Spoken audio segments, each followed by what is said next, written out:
Hey everyone, welcome to Tactical Tuesday. Tonight's topic is making your own survival food. And I'd like to welcome my panel up here. I got Ray with Fat Man Prepper and the Corky with Wide Family Farm. I don't know where Bruce is, but Bruce, there's some points in here that Bruce should be able to answer, seeing he used to be in the military and work at OES. So that'll be later. Hopefully he'll spot this and come on up here. Let's look at the see who all's here. So first one in was Uncle Al, Die Bullfrog 79. Then Prairie Rider, Queen of the North. Woohoo! Hey, Lori. Fat Man Prepper made comments. Always survives in the side chat here. Alicia, wow. It's French and I can't pronounce it. I'm sorry. I'm a dumb American. Autism Mom. Hey, Alicia. Going down here. Everyone's saying hi to each other there so far. Stuart's prepping's in the house. And Uncle Al's having pig snout. Had a bowl of soup. He's going to have something else there. He's making that stuff right now. And let's see here. King Poopa's in the house. Emma 3010. Mennonite Farmhouse. Courtney's talking to people in the side chat there. Dew Kitchen and beyond. Mary Beth Smith. And hey everybody. Lewis is here. Hey Huga. Getting down here. Gardener Josh is in the house. And Garden State Gardener's here. And Aerial Viking Adventures and Visuals.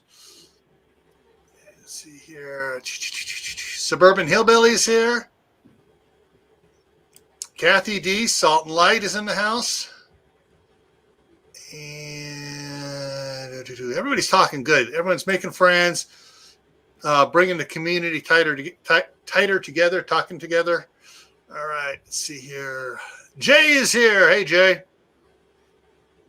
And numbers are racking up here. Fast as I can scroll.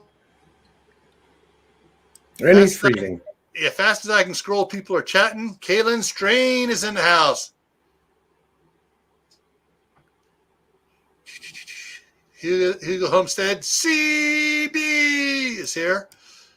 And I caught up. Yay! All right, so we got a lot of people here. We got 18. Well, my thing says 18 watching and 21 thumbs up. Okay, who did a thumbs up and left? All righty. So tonight's maybe what you're expecting, maybe not. We're going to cover things and go around the ball and come back to the beginning a little bit. And so let's start off with my little slideshow here. Hey, Gear. And let's see. Gear's in the house. Hey, Gear. And so, all right. So what we have here is survival bars. You know, survival bars, those things that put out by Mainstay, Day Tracks, for on the boats, Coast Guard approved and all that. See right there, it says Coast Guard approved. I'm sorry, just because Coast Guard approved it doesn't mean I'm going to eat it. I'm not sure if this is supposed to be UTS or UST, but they have stuff. SOS is another brand that's been around for a little while.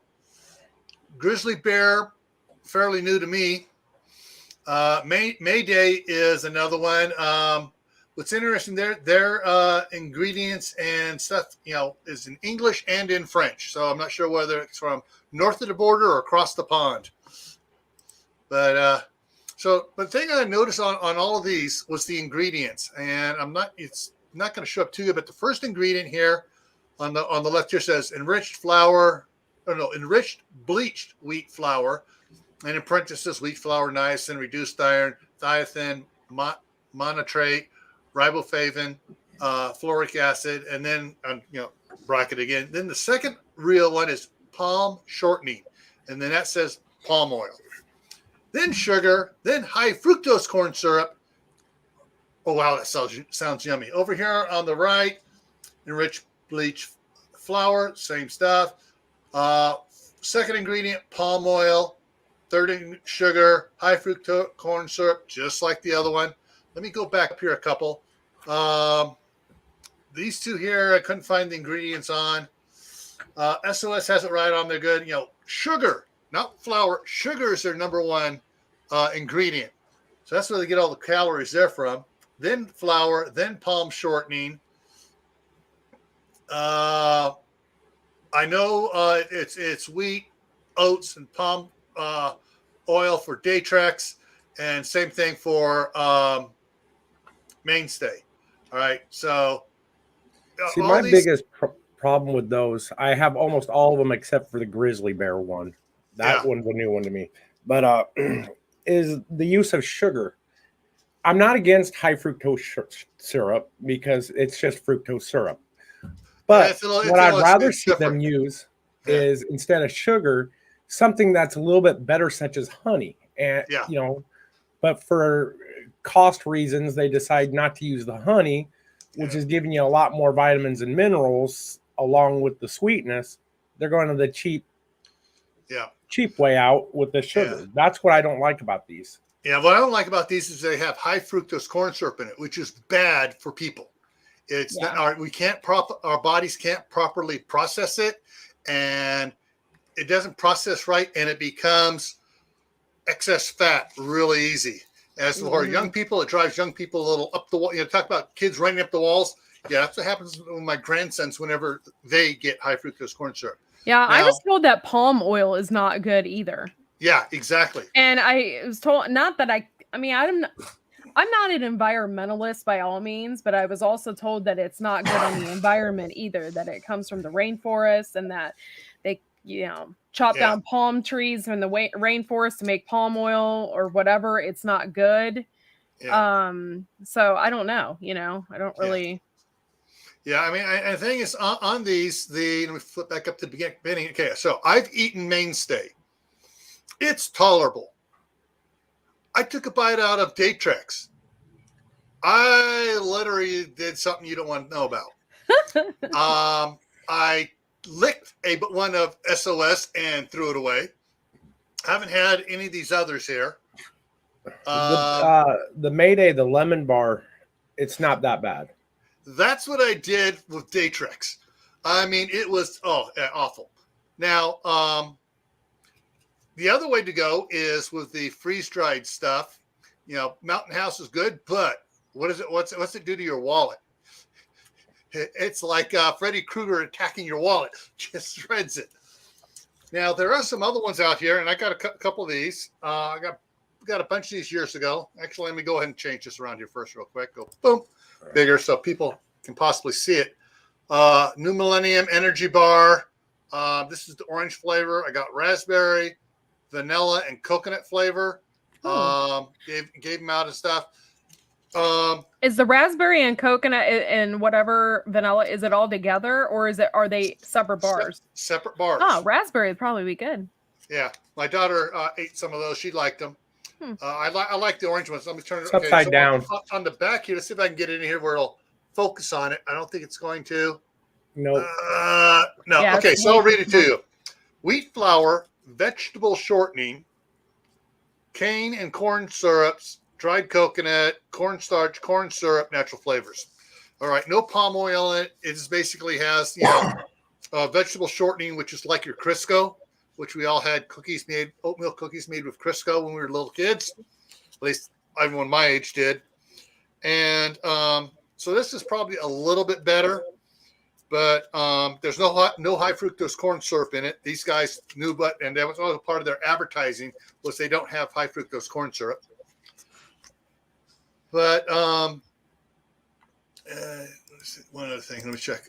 Okay, so one of the things that before we jump into the modern stuff, actually I'm going to stop here and see if I can share something here with you. Yeah, I screwed up today on my time management. I was calculating wrong the amount of time, and I started an hour later than I should have. And fortunately, it finished up 5 minutes before I started the countdown timer. Yes, and guess what, Courtney? It's delicious bread. Oh my god! And it's not burnt. It came out perfect. Oh my Unburnt. lord. Oh my lord. Yeah. This is just the way Courtney makes it most of the time. I don't even eat bread that much. Yeah. But along the same thing with making bread, I have made what's right down here, hardtack. In the background picture there, hardtack. Now, how did you make it? Did you make it using sugar or honey? You don't put sugar or honey in hardtack. There's no sweetener in original hardtack. The stuff the Revolutionary soldiers were on, the British Navy, the American Navy. I know no sugar in it. Then I know the recipe you used. and believe me, if I had a bunch of the biscuits I made, they were about that thick. And if I had a plate carrier and I put it in a plate carrier, it'd be better than any professional armor you can get. That stuff was so friggin' hard, and it lasts forever. I made some about 15 years ago, and I just keep it in a Ziploc bag and we check it. There's no mold growing on it. It's still, we soak it in some taco soup or something serve up taco soup, put it in there and let it sit there for about 15 minutes. Then it softens up and you can actually chew on it. Mm-hmm. But you could definitely make a house out of that stuff if you have. Oh enough. Yeah, hardtack. What kind of house? there's hardtack house. Yeah. And then when they started doing, all right, hang on, let's see who just popped in here. I see Brenda Duncan 1900 came in. Did I miss anybody else up here? Just going back up real quick. Okay.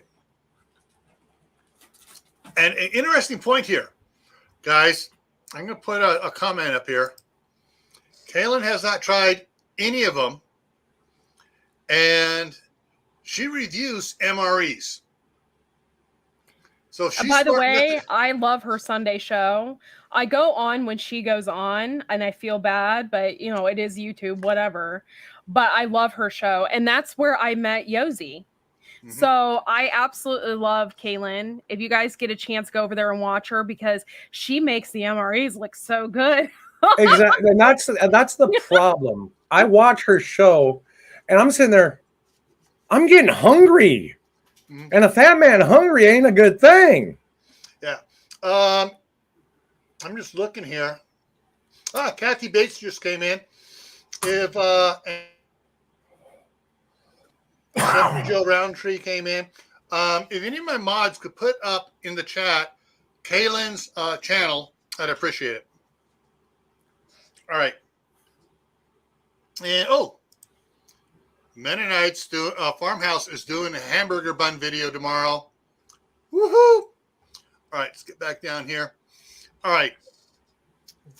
There was a time for the British Navy when once they had the canning process in cans was done, they were canning hardtack and some other things in there for their rations on the naval ships.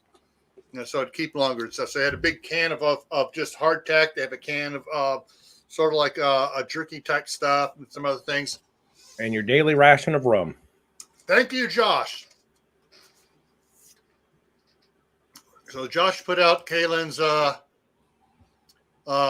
link there. All right. Do not watch her videos on an empty stomach. I'm just telling you. Yeah, I don't know. I watched this one Sunday, and it was a Russian MRE, and it looked so dang good.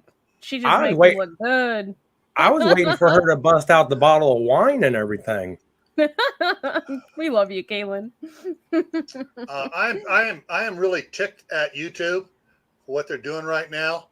I'm correcting something here because they kicked off a bunch of my mods, so I am putting some that I know back in as mods. Yeah, they do that every once in a while, and they did that on a few other people that I know too. So yeah, so I added a few of the good people out here back in. Yeah, that's it. We got enough. I just added 5 more back in as mods, so that'll keep things. Hey, Ginger. Ginger came in and she's a mod already. She was already mod. So hey, Ginger. All right.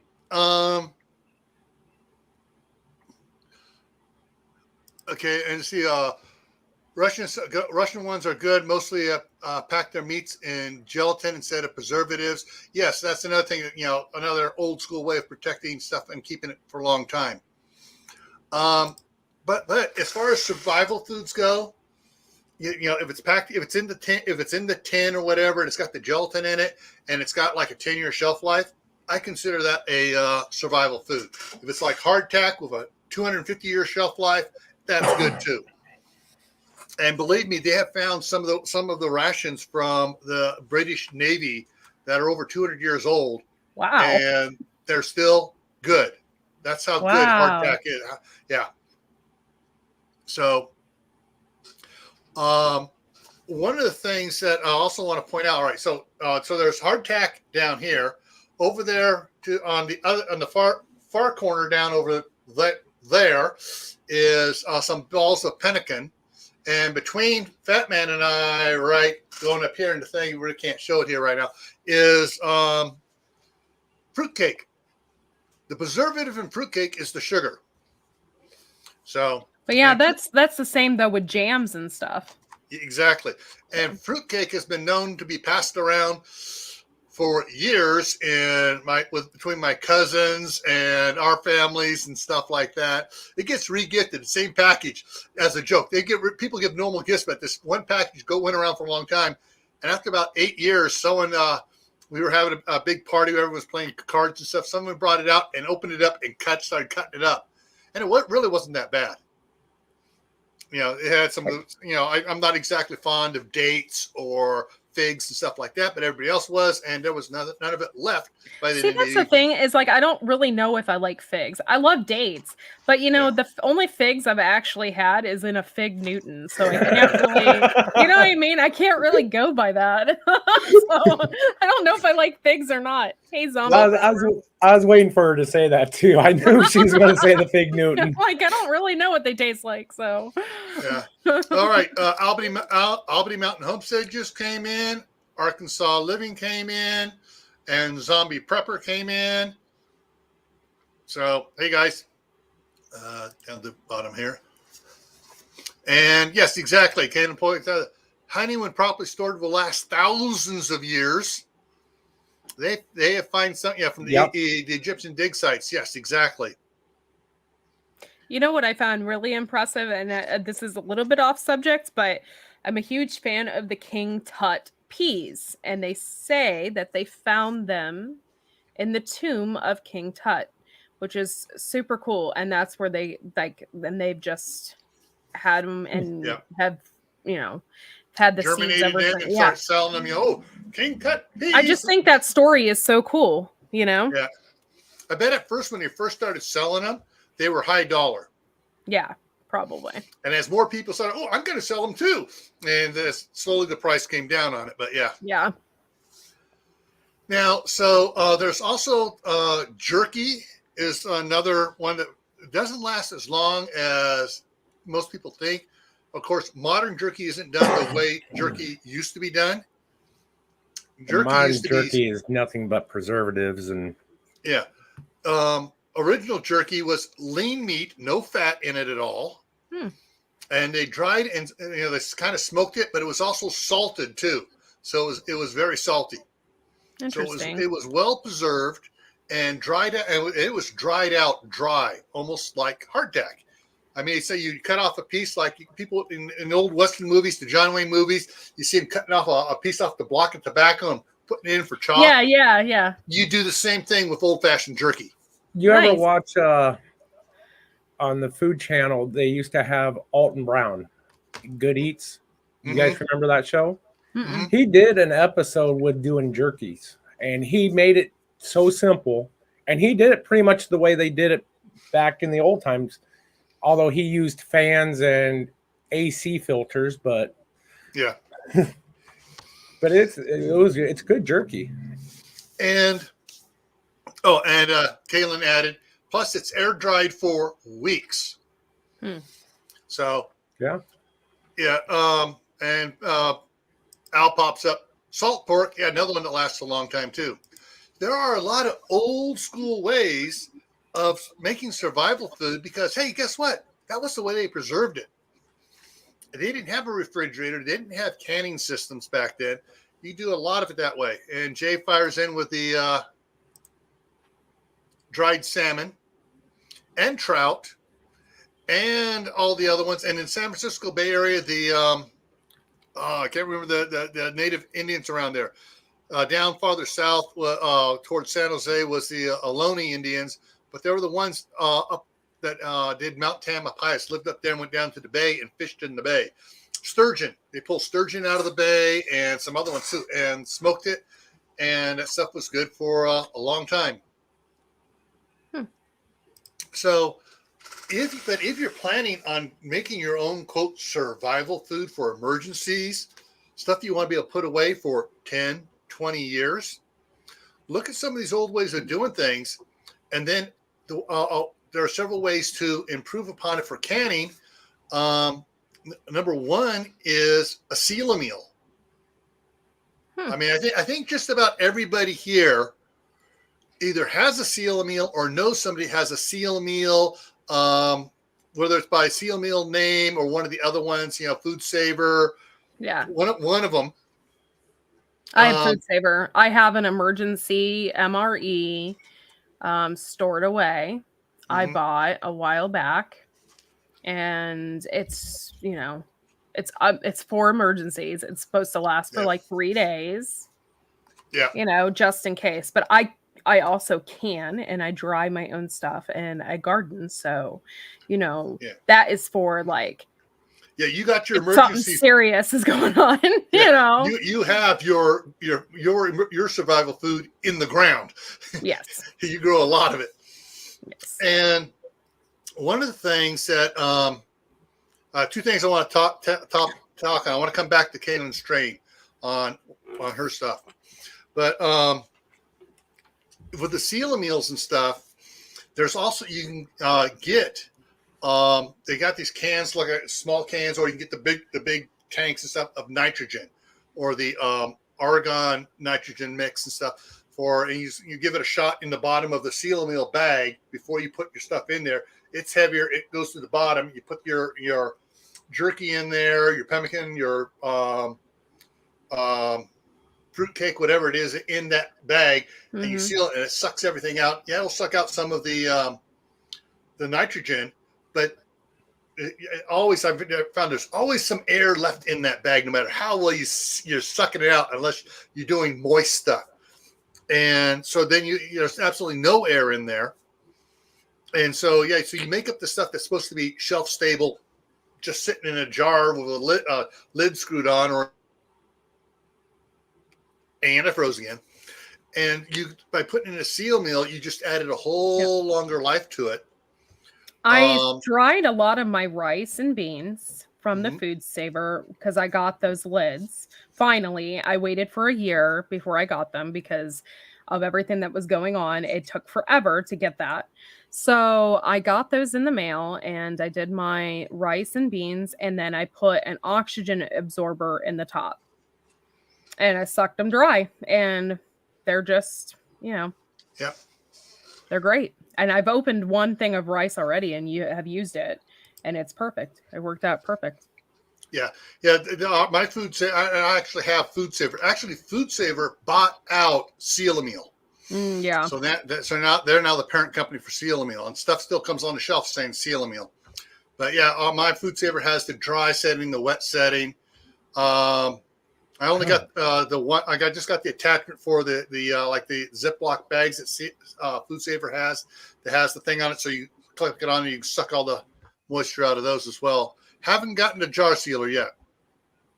Actually, there's a company that just started not too long ago. You know those great big industrial vacuum sealers where it's the chamber and they suck all the air out of the chamber, then they seal it, and then they reintroduce. Those things are expensive, but this company has actually made a smaller version that's more affordable to everyday homeowners now. Mm-hmm. Yeah. And those things do work a lot better than a Seal a Meal will any day. Yeah. Stephanie, I wish I had all these cans of freeze-dried all these cans. I wish I had that. No, that's not mine. That is from someone else's survival retreat group. They got like 150 people in the group, so that's their supply. Hey, the wizard. Hey, Wizard. Ron. How's it going? No, that's not Ron. Our wizard. Oh, wait. Yes. No, yeah, that's wrong, wizard. Sorry. Yeah. We also have the green wizard. I don't have my glasses on. I'm sorry. All right. Now, what I wanted to talk about, going back to kind of Kaylin. So Kaylin goes through the MREs, does the opening, cooks them up, does everything every Sunday. Back when I met my wife, back 35 plus years ago, and she was in the Army, and they would give them every time they had a weekend, a week deployment, or even sometimes the weekend deployments and stuff. They gave them packets of MREs, military MREs. Well, she never ate them there because, hey, she was 5 minutes away from a Wendy's off base. And that's where everybody kind of went, okay, we got 30 minutes, 5 minutes to Wendy's, 20 minutes to eat, and 5 minutes back. Let's go. And sometimes they just went down, brought food back, and did that. So we had a lot of the old military MREs in the dark green, heavy duty rubber bags. Hey, Chris, how's it going? The wizard, yes, there's only one of you. And by the way, when you say hey, it totally reminds me of Gummer Pile. Like, I'm totally into it because I used to watch that when I was a kid. Yeah. And I always thought of Fat Albert.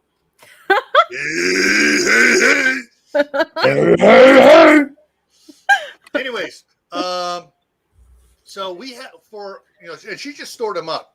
And after about 5 years, she goes, "Oh, it's time we test some of these out." And we went through, we tested a couple of them, and we weren't exactly thrilled with those old military MREs. And about 2 years ago, she went and digging through some stuff as I was moving stuff up here to Idaho, and she found the two big cases that we packed all the MREs into, and she started popping them apart. And she pulled out all the like the handy wipes, the toilet paper, all that stuff, kept all that stuff. She started breaking it down, keeping all that stuff. And the toasts and stuff, she kept that. But the meals themselves now that were 35 years old or 33 years old, trash can. She, because you still feel it squishy, and sometimes it just didn't feel right to her, so she tossed it. And so she was keeping the other stuff for her just so we had emergency utensils and stuff and everything else in case of bugging out. And she put it in a special bag to bug out to come to Idaho.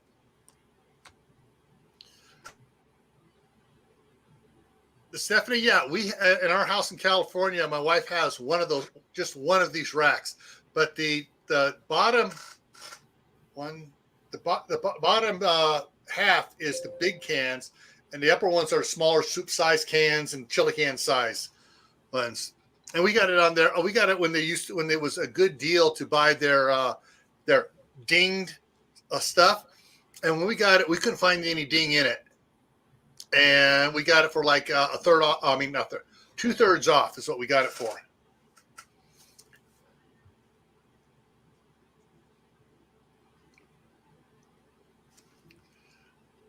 Okay, Kaylin says the brown bag MREs from the 80s and early 90s are the oldest one she has. She's opened up. I've opened up and died. Opened up one can of sea rations and a can of bread from that time. Yeah. Gross. Yeah, she saved all the Tabasco sauce, pepper, salt, everything that was in there, because that stuff is still good. Now,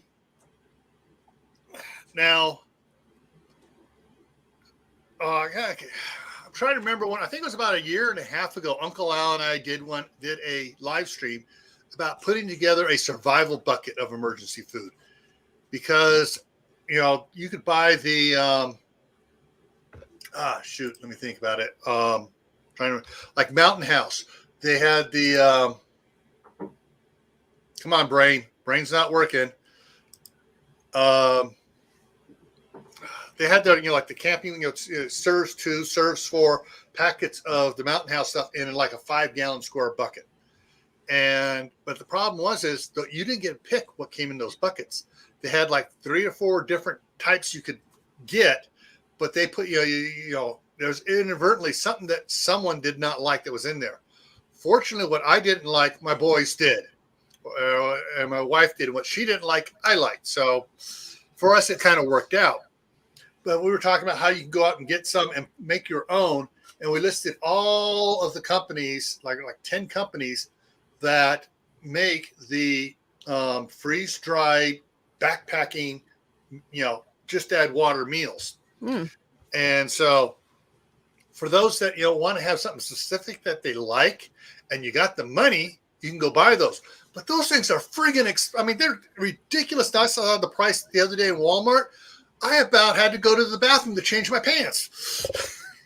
Meat prices. Oh, go ahead, Emma. Yeah, go ahead. Emma said the meat prices, yes, they are rising. However, if you play it smart, and you save a little extra, and you buy, like we buy meat packages from our local butcher. I think we spent around $500, but we got tons of meat in our freezer. Tons of it. I got like 3 or 4 whole chickens. I mean, if you're not raising it yourself, you know what I mean? So, and then that has helped us out tremendously. So that's something that you probably want to look at and see if you have a local butcher or something like that. Maybe you can save a little extra and put that out there and put it in your freezer. Ray's device disconnected on him. Oh. So he's coming. No, Ray's trying to do something and it's just not working right. Yeah. Now, as far as meat prices, I've noticed here at the Sam's Club here, compared to Sam's Club people showing what they get at their Sam's Clubs and the prices. Here in Idaho, and we're lucky up here in Idaho because between me and the Sam's Club are 3 cattle ranches. South of me is about 6 cattle ranches. North of Idaho Falls is about 6 cattle ranches. They sell a lot of meat locally. Yeah. And the Sam's Club here buys local beef. And so the price they're getting is, basically 90% lean ground beef. Most places is like $5.50 a pound. Here it's $3.54. So yeah, if you've seen some of my videos, I've been buying the big 10-pound chubs and the prepackaged patties. When it's prepackaged as patties, they add 20 cents more for packaging it up special as patties. You get 8 patties in it, but that's still a cheap price. Mm-hmm. And the one of the things that sorry, I just got distracted on the side. One of the things that we found out at the Sam's Club, I always let my wife buy the pork, just always have, because she looks at it and she's a good judge of pork.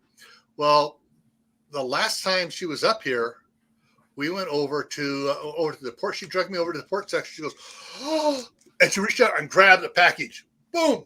I put it. What's so great about this? She goes, all right, this isn't assorted. Here's your pork chops. Here's your what it's called. It's basically like pork steaks. And we look at the price of that. Look at when they do assorted pork cuts here, and it was even cheaper than those. It was like $1.70 a pound or $1.30 a pound. It's something ridiculously cheap because it was an assortment. Yeah. And so we like, okay, do we want to get 2? No, we'll just get 1 for now. And I tell you, the other ones, which she's never gotten before, I guess it looks more like a steak. That stuff was so good. And so we had a couple of them while she was here. We did the others up, and I did a video on running it through the food saver, vacuum, freezing them separately, putting it in a vacuum sealer, and freezing it out. And then I went back and I got 2 more packages over the next month, and did the same thing. Yeah, so, we got a lot more pork in our freezer than we did before. What I want to figure out is I need to figure out how they make these MREs for the military for their, 5-10 year shelf life. And I would like to figure out, if I need to get a heavier duty bags for the seal a meal, a food saver thing, or what I need to do. Because I would like to make some like beef stews or something, and vacuum seal. I'm not sure if just doing that, sucking all the air out of it, if once I seal a meal, if it's shelf stable, or if something else has to be done to it to make it shelf stable where I don't have to freeze it. Yeah. And Stephanie, that's a good point. A lot of people have concerns about their freezers and SHTF. All right, so here's a little point on that. Years and years ago, oh man, that was back 2007. I had one of those 7 cubic foot chest freezers from Sam's Club. Mm-hmm.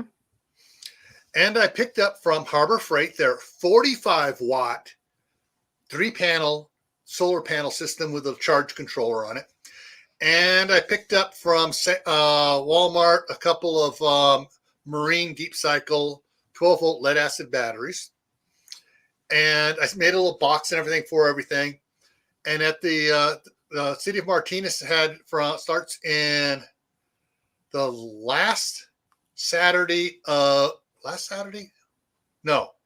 second to last Saturday of May through September.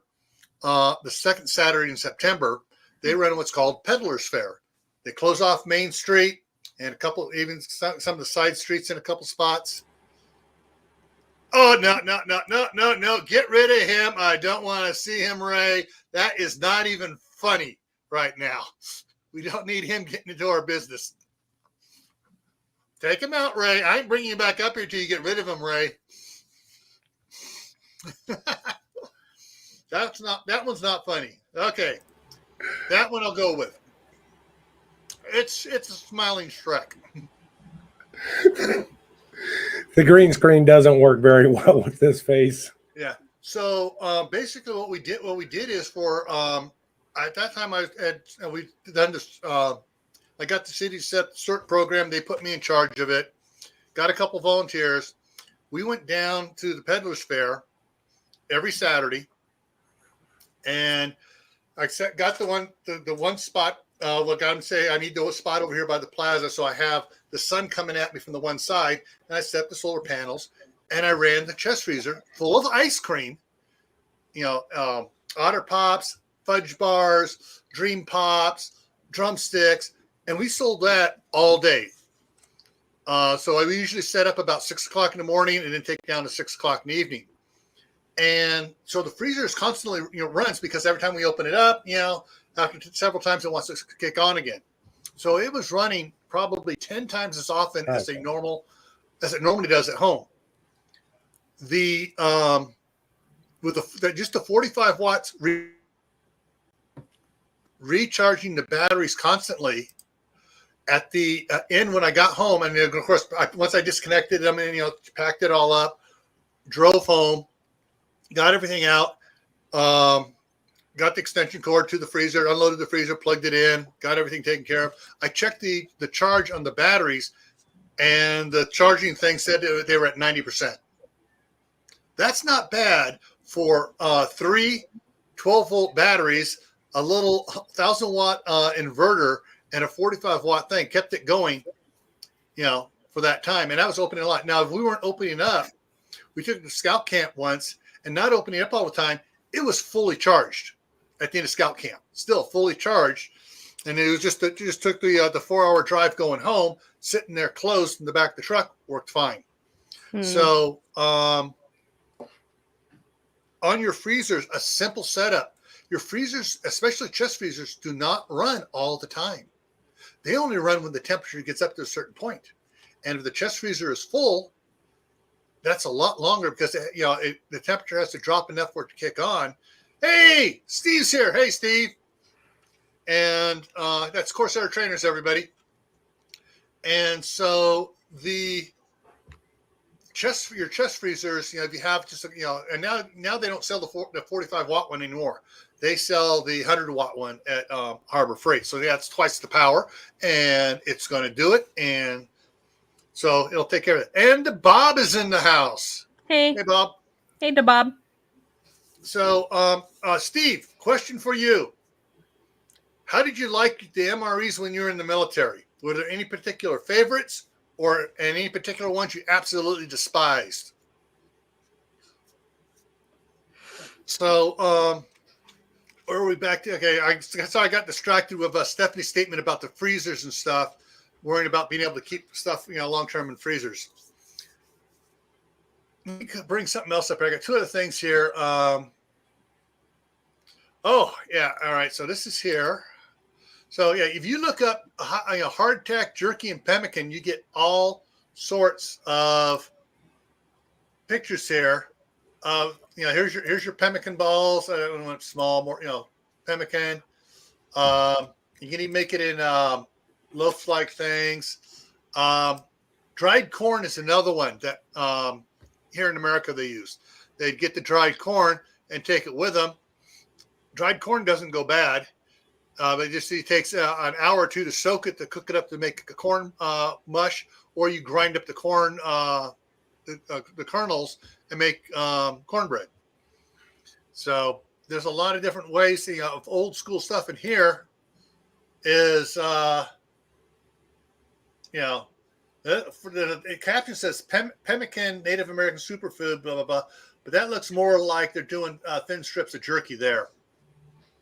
So, but there is a lot of, smoking and drying and stuff. You can turn regular meat and stuff into long-term stuff. And since he hasn't cut, I hate what they gave me. You didn't have any favorites or other ones you try to trade with someone else for, Steve? And since Bruce hasn't shown up yet, Courtney, let me know what you think about this. How Bruce is always taking off. Let me see if I can get that big. I love that. I need to get that and send it to him. All right, this is on Amazon. I was thinking about asking Faye for their address to send it to them. This is a extra large coffee cup. How much is it? 22 ounce.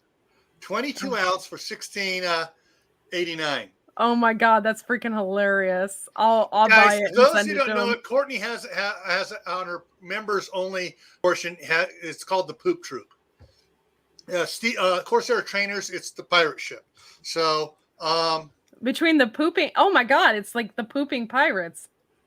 Yeah, but for love you, Steve. Love you, Steve. For Bruce every time he goes during our either our live streams or the after party live streams, he goes, "Oh, I gotta go, coffee break, or I gotta go take a leak." And we say, "You gonna poop?" "No, I'm not gonna poop." So we need to get him that cup. So, anyways, that's all right, guys. I had to throw that one up there. Can you send me that link to my Facebook? I will buy that and send it to him. Okay, I'll put it in there. It's not very much. Actually, what I'll do, Courtney, look in the private chat, right? Okay, because that's freaking hilarious.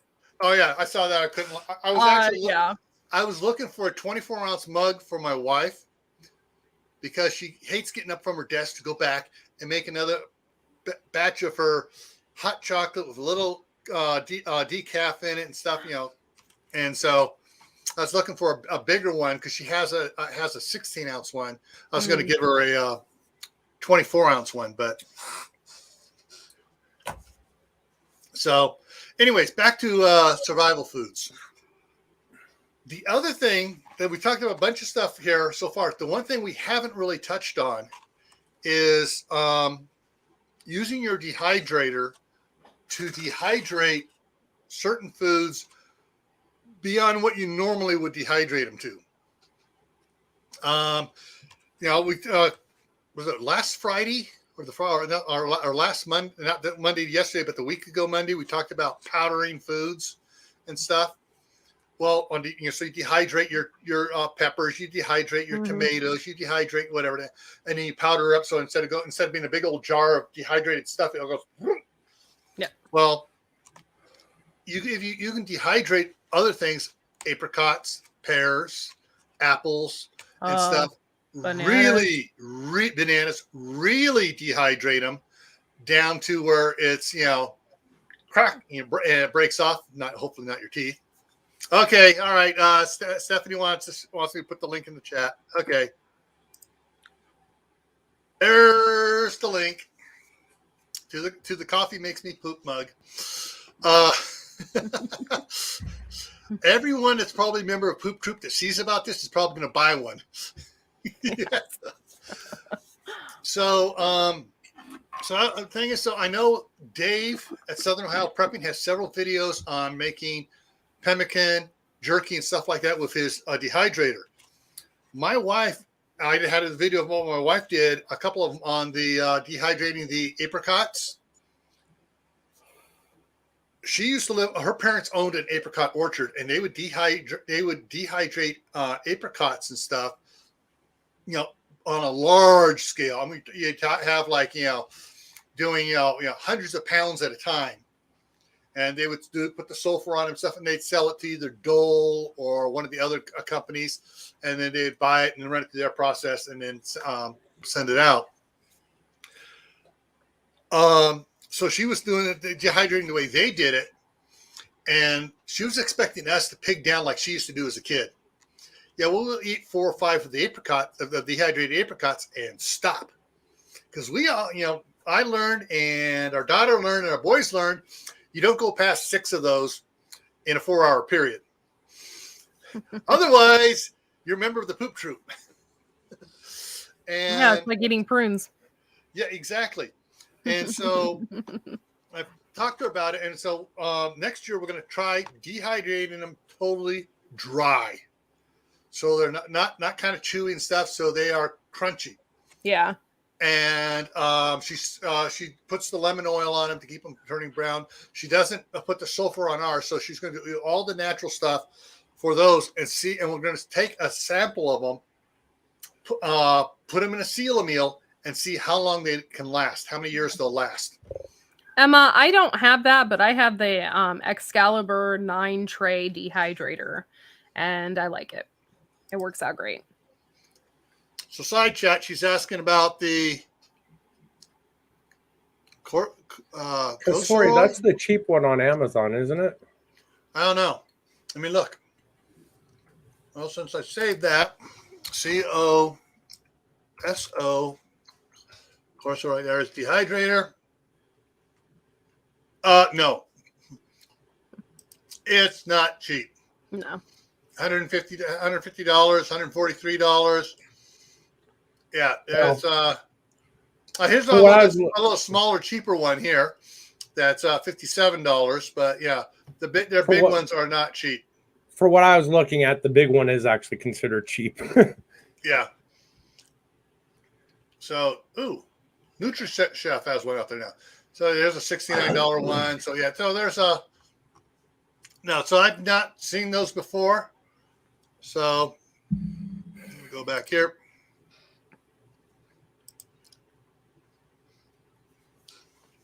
Yeah. And yeah, so yeah, those are so we're actually dehydrated also this summer. And so we're probably my wife's going to start doing research on it, and we're going to compare notes. I'm doing research on it and see which one's the best. But the one thing that my wife and I agreed that we're going to get after she's up here, and we're totally out of California. Sorry, Steve, is going to be a freeze dryer. Mm. And if you know someone that has a freeze dryer, sometimes you can rent time on it from them to pay for their electricity use and stuff like that, and maybe a little bit more. You can dehydrate your own survival food. You can cook up macaroni and or chili mac and freeze dry it. You can cook up chicken Alfredo and freeze dry it. I love freeze dried ice cream sandwiches. Those are my favorite. I'm sorry. I'm laughing at what Steve said. Get out already. Don't worry, Steve. I'm saving the spot up here for a tent city up here if California falls into the ocean. Tent City. Have you been talking with Sheriff Joe again? No, Steve was saying he's going to set up a tent city for everyone that flees to Southern California to get away from Yellowstone exploding. Well, they had a tent city here in Arizona. Yes, I know. I love that. I love that. Oh, you're a lifer? Okay, you get to spend time out in the tent city. No, actually, tent city was more for DUIs. Ah. They didn't want you coming back, so they threw you out in the tent city.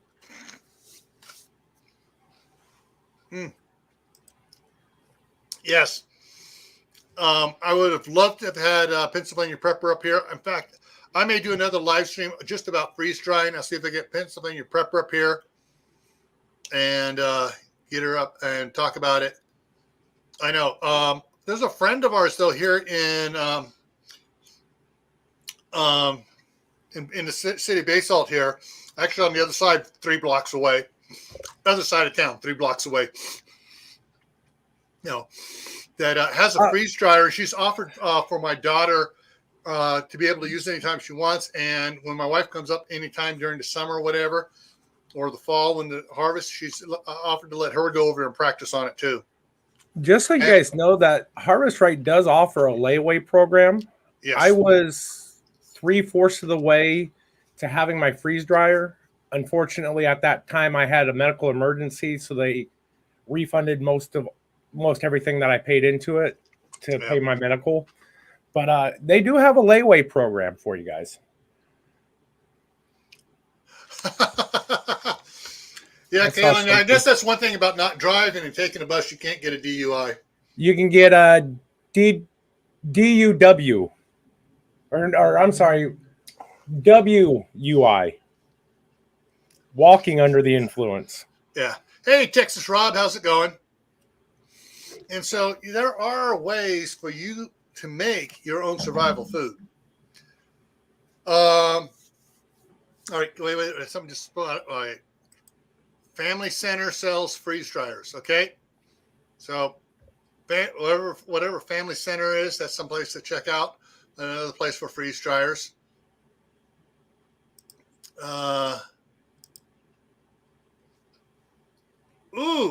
Magic Mill 7-tray dehydrator. I will have to look into that one. Wow, that's Magic Mill. So I need to type it over here so I don't forget it.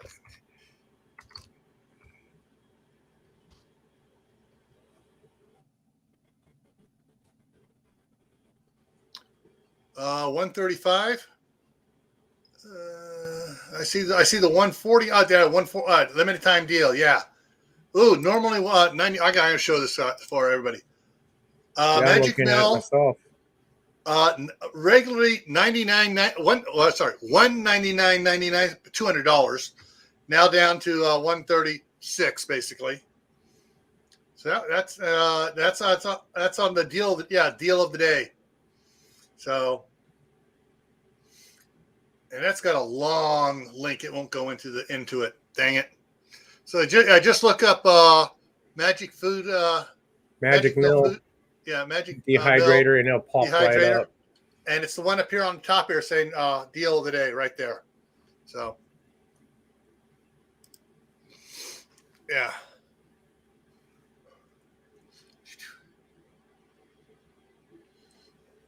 Alrighty. Just catch up on the chat. I see stuff flying by. And Dustin fires up. Apparently, the Amish stores have free dryers. Very affordable. Really? Yeah. He thinks that Rebel Canner said she saw them there. All right. So, yeah. So that's something you need to look at. Now, if you have several other homesteader preppers around you that you're friendly with, close to half-hour drive or whatever away from each other, and you guys are thinking about getting together in case the balloon goes up, Tawaki happens, SH shift, whatever it is. you might want to consider doing a joint purchase on one of those, and that way everybody can use it and you get full use out of it. I think Bob all just right, made Stephanie. Courtney blush. Thanks for coming in. Yeah, we're gonna wrap it up here. Courtney, tomorrow night, who are you interviewing? I'm supposed to be interviewing SOR with Christy. I have not heard from her yet. Okay. I'll probably hear from her or get an email or something. I'll email her tomorrow, but that's who I'm interviewing, and I can't wait. She's new, and it's gonna be a lot of fun. All right, cool. And then on Thursday, let me bring up like my calendar over here on the other computer. So on Thursday, on Thursday Talk is after the asteroid hit. So some of these channels are saying every time an asteroid comes between the Earth and Mars, oh, it's going to hit Earth. It's halfway out there to Mars. Distance. Yeah, and it's halfway between here and Mars. It's going to hit Earth. It's like, what are you guys screaming about? Anyways, so we're going to talk about their wet dream of an asteroid hitting Earth. And we're going to talk about that on Thursday. And show how all these guys are. How the next. I've actually got the timetable set up that they've tracking all these asteroids. The next one that comes, quote, within 3 times the distance of the moon to Earth. I think it's the next one that's close. So 3 times the distance to the moon. And we're going to talk about when that comes. And then we're going to talk about, all right, if by chance one of these does hit the Earth, what are some of the things we can do? Because most of these ones that are coming by aren't planet killers. All right. All righty. The sky is falling. The sky is falling. Exactly. Check a little. So that's what I'm doing on Thursday. There is no more Friday night on the Homestead. I'm consolidating my days, of all my lives and stuff. So anyone in the chat that wants to do a live, currently 10 o'clock Eastern to 11 o'clock Eastern on Friday is open if someone wants to jump in there and start doing lives. That would be 7 o'clock for those in California. Or Oregon or Washington. So Gardner Josh said he's got it. He said he'll do it. He's going to grab. Well, I know he was thinking about grabbing Thursday and on the March 3rd will be the last time I'll be doing the Thursday talk. So like I said, I'm consolidating stuff down. So anyway, so that's that. Next Monday is the truth beneath raised planter beds, and may or may not get Ron in here, the Green Wizard. So he may come show up for that one because he likes talking about gardening and beneath planter beds, and he'll talk about the pros and cons between each foot you add to the planter bed. So that's what's coming up. I want to thank everybody for coming here. Everybody in side chat. Oh yeah, Gardner Josh says Friday's way better for him. Okay, so all right. So any last words, Courtney? Ray? No, I just go on tomorrow, 9:30 p.m. Eastern Standard Time. I do an after party typically. If something happens and she doesn't, then I'll just do a regular get together. So yeah. Okay. All I gotta say is make sure to hit that like, sub, and share button. Also, for those of you that did watch and watched even on the replay, Gil's and my live with Ron, you know what? The Kindle book is great, but if it hits the fan, you better have a paper copy. So I recommend that you guys pick up a paper copy of it. Yeah. Yeah. So also, Green Wizard had a live early day, a little short one. Yeah. So he said after we did our lives, he had the biggest sales day ever for that for his book. And his book is absolutely fabulous. It's a must-have for any gardener that wants to figure out why parts of their property are having problems. All righty. So as always, everyone, stay happy no matter what life throws at you. Stay safe. Don't go out and do anything foolish. Keep adding to your preps. Water, food, medicine, equipment, skills. Add skills. Because skills is something you can always barter with later on. All righty.